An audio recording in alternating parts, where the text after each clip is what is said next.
Hey everyone, again. Here we are in Module 1, Getting Equipped. Just like the title says, the purpose of this module is to equip you with basic health and fitness knowledge so you're prepped to make your nutrition and workout plans to get you to your goal. Let's get started. We're going to start with some basic health principles. I've done a lot of research. Everything that I present to you, unless I say otherwise, has come from a website called medlineplus.gov. It's the US National Library of Medicine. I thought they were a pretty credible source, and they would have credible sources. They have an archive of articles and topics and things to research there. But we'll get started. The first health principle we're going to talk about is drink your water. How do you know if you're drinking enough? What I found in my research in the articles on this website, according to my research and talking to people and listening to podcasts and through my experience, is that there's so many things that affect the number of how much you need to drink per day that there's no solid number I can give you so you know you're doing it right. But what I found is we tend to overcomplicate this. If you have pale or clear urine, so gross, you're doing all right. Or listen to your built-in dehydration detector. If you're thirsty, have a drink. Lots of the water that you need for your body will actually be sourced from the fruits and vegetables that you eat. So yes, we need to drink our water. If you're being active, or if it's a very hot day or something, you're going to need some extra water, so make sure you're mindful of that. But really, when you're thirsty, take a drink. And we can do that. It's a simple principle that we overcomplicate. Sugary drinks may cause dehydration. They kind of have the reverse effect. So sugary drinks maybe aren't the best thing to go to. Water is, I think, always the best thing as far as hydrating your body goes. I'm going to go a little science geeky for a second. The cells in your body, if you take in lots of sugar, they actually kind of have to pump out water from their cells to create an equilibrium between the sugar outside your cells and inside, aka the solute. So it actually may cause you to become more dehydrated if you drink sugary drinks. So they're not the best thing to turn to. Some studies I found support that there are correlations between drinking more water and weight loss. These were not on the medlineplus.gov website. They are cited at the end of this module. I have a slide with my citations, so you'll see the website I found there. But it said there's lots of small health benefits, like increasing your metabolism, that lots of water does for you. But what stuck out to me is that sometimes your body can mistake thirst for hunger. So it mistakes needing more water for wanting more food.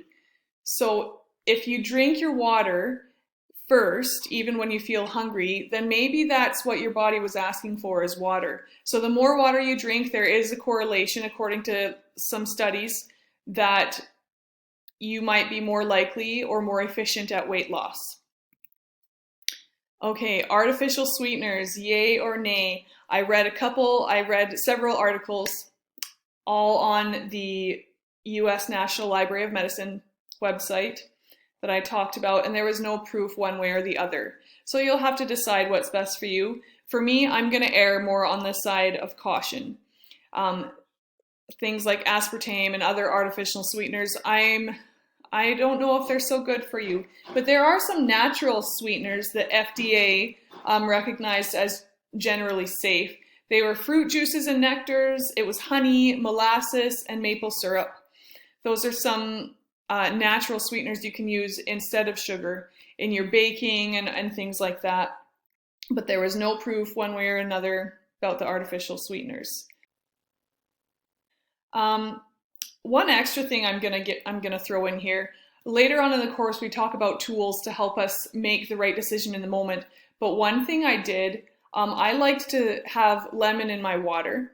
And there's lots of different health benefits to lemon water, but if anything, extra vitamin C. But something it did for me was that, I don't know if it was a mental thing and it tricked my brain into thinking I was getting a treat, some juice, but I was able to go longer without being hungry.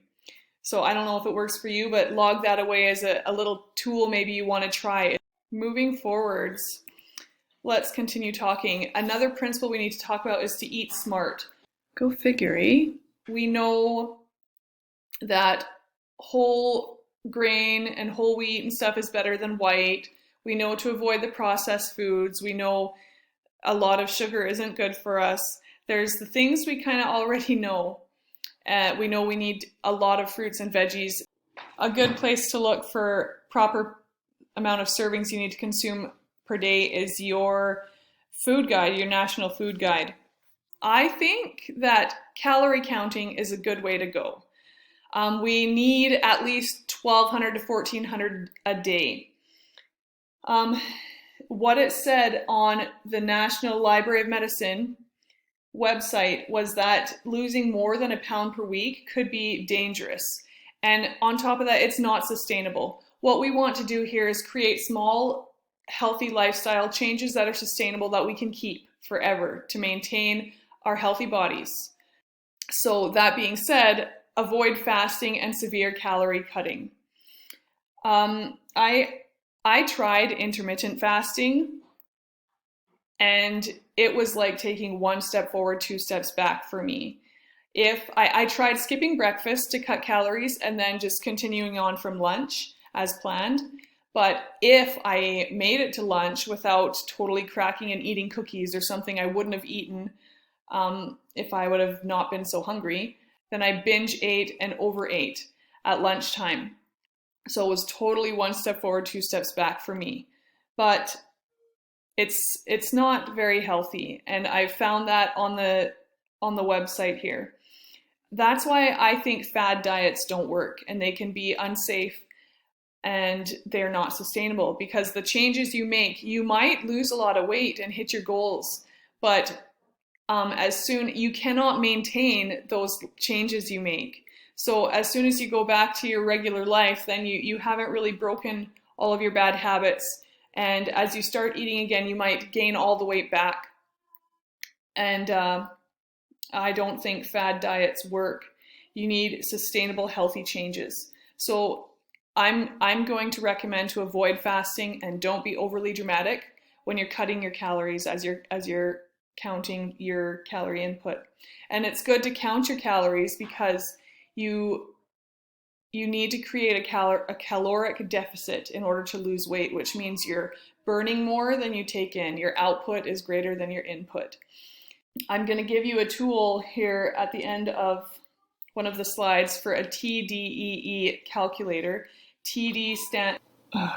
Don't mind my kids. TDEE stands for total daily energy expenditure, which is basically how many calories, approximately how many calories you burn a day. But if you use that tool and you count your calories, you can maintain control of your caloric deficit.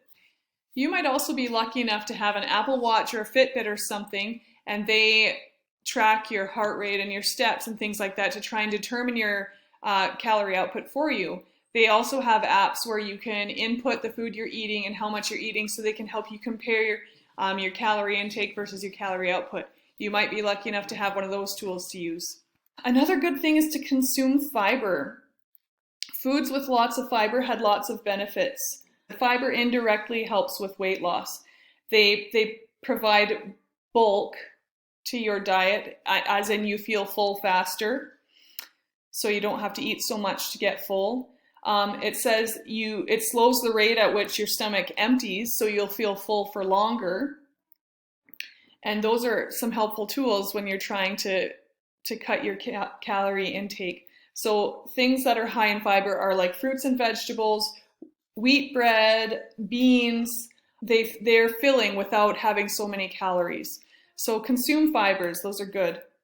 Another thing I found in my research, and this was on another website, it was not in the archives for the National Library of Medicine, so I have cited the website at the end in the slide.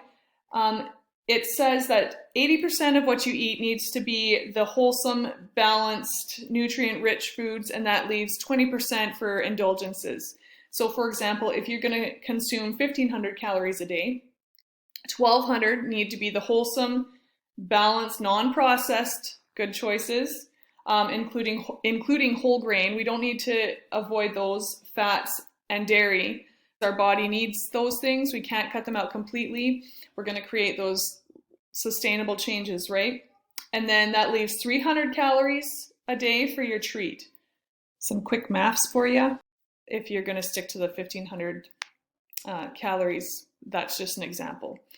And this is a general rule. You might have to tweak it for your body type or for how fast you want to lose weight. Maybe you want to make it your 90-10 rule. But anyway, I thought I'd throw it out there and you can do what you want with it.